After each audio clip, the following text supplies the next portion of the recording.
Welcome back. ہم بات کر رہے ہیں جمہوری سیٹ اپ کی، اور اس وقت یہ جمہوری سیٹ اپ جو ہے وہ عوام کی رائے کا نتیجہ ہے کہ نہیں. میرے ساتھ اسٹوڈیو میں کامل علی آغا صاحب موجود ہیں، اور اسلام آباد میں ہمیں سینیٹر پرویز رشید جوائن کر رہے ہیں. سینیٹر صاحب، آپ نے کامل علی آغا صاحب کی بات سنی، اور یہ عوام کی بھی ایک پرسیپشن ہے کہ یہ پورا 2009 میں ڈفرینٹ ایشوز کو اٹھایا گیا، but none of them were public related, because NRO اور ٹھیک ہے ججز کی بحالی ایک بہت بڑا قدم تھی for Pakistan and all that, لیکن جو عوام کے مسئلے تھے وہ آپ نے پیپلز پارٹی پہ انف پریشر نہیں ڈالا ان کو ریزالو کرنے کے لیے، تو اس کی کیا وجہ ہے؟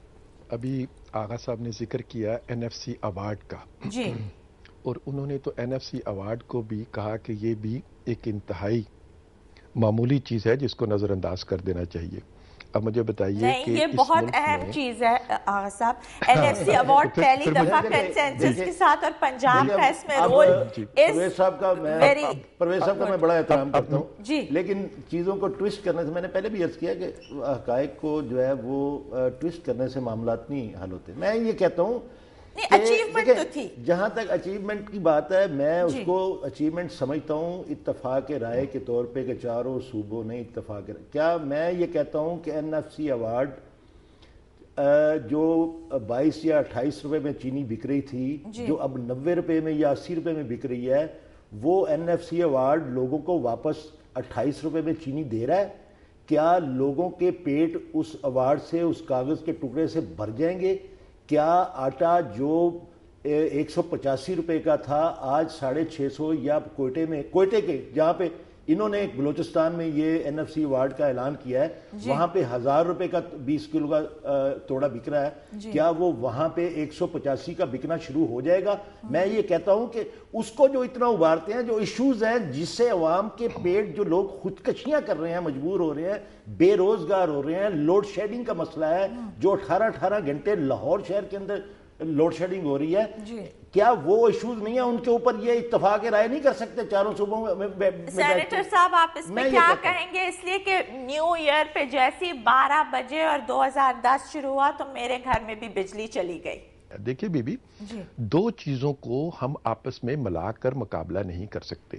یہ بالکل ایسی بات ہے کہ جیسے میں آغا صاحب سے کہوں کہ اچھا آغا صاحب، اگر آج بجلی ملنی شروع ہو جائے تو کیا لوگوں کو آٹا ملنا شروع ہو جائے گا؟ آٹے کی اہمیت اپنی جگہ پر ہے، بجلی کی اہمیت اپنی جگہ پر ہے، صوبوں کو ان کے حصے کے وسائل واپس کر دینا اس کی اہمیت اپنی جگہ پر ہے. کسی ایک کی اہمیت کو کسی دوسرے کی اہمیت سے نہیں تولا جا سکتا. جیسے یہ نہیں کہا جا سکتا کہ اچھا آغا صاحب آپ آج دانت صاف کر لیں لیکن آپ شیو نہ کریں.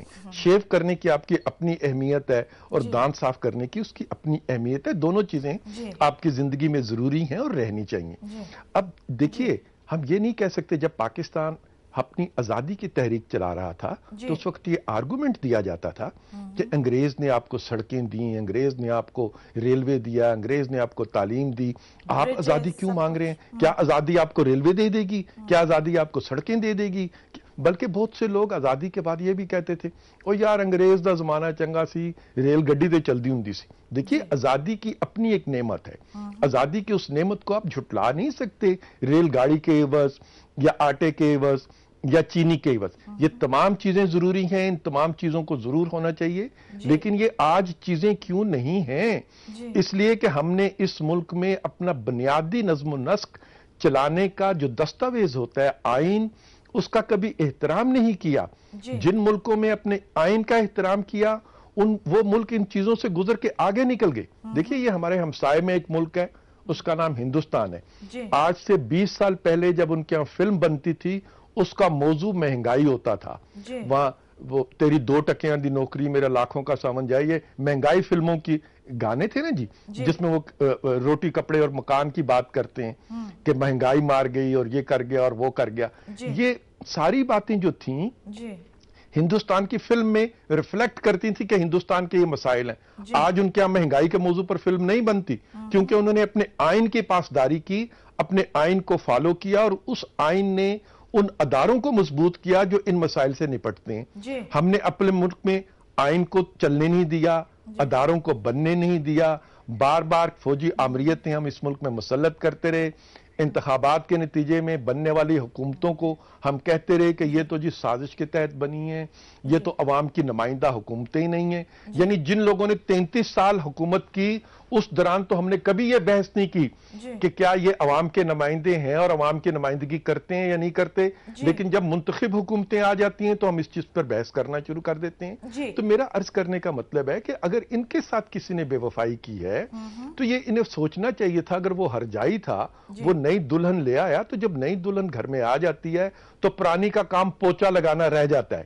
لہذا اگر اس نے ان کو دھتکار دیا، ان کی جگہ وہ کوئی نئی دلہن لانے کے منصوبے بنا رہا تھا، تو یہ تو ان کا اور ان کا معاملہ ہے نا جی، اس کو میرے سے تو ڈسکس نہ کیا جائے. میں تو آپ سے یہی کہوں گا کہ پاکستان کے عوام جو اپنی رائے ووٹ کے ذریعے دیتے ہیں، ہم اس کا احترام کرتے ہیں، ہم اس کو تسلیم کرتے ہیں، اور ہم اپنا کردار اس چیز کے لیے ادا کرتے ہیں کہ جو ہم دونوں پارٹیوں نے اپنے لوگوں کے ساتھ. ٹھیک کہہ رہے ہیں، لیکن آپ بالکل ٹھیک کہہ رہے ہیں، لیکن اس وقت تو سپریم کورٹ بھی یہ بات بار بار ری ایٹریٹ کر رہی ہے کہ عوامی ایشوز جو ہیں وہ حل نہیں کیے جا رہے، اور کیا کورٹ کو ایکشن لینا پڑے گا بیکاز سارا نظام جو ہے وہ درم برم ہو گیا. تو آپ کیا اسے اگری کرتے ہیں کہ جوڈیشری کو اب ہماری ڈے ٹو ڈے چیزوں میں ڈیفیر کرنا چاہیے اور ان کو ججمنٹس دینی چاہیے؟ دیکھیں جی، ہر ادارے کو اپنی حدود میں رہ کے کام کرنا ہوگا. تمام اداروں کا احترام اور ان کا تقدس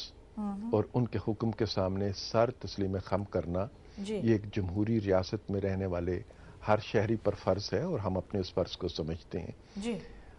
پاکستان میں حکومتوں کو اپنا کام کرنا چاہیے، عدلیہ کو اپنا کام کرنا ہے، مقننہ کو اپنا کام کرنا ہے، انتظامیہ کو اپنا کام کرنا ہے. سب کو اپنا کام کرنا ہے، اور اگر کوئی اپنی فرض میں کوتاہی کرتا ہے تو پھر آئین کے مطابق اگر عدلیہ کے ذمہ یہ ہے کہ وہ اس کی پکڑ کرے تو عدلیہ کو اس کو پکڑ کو کرنا چاہیے.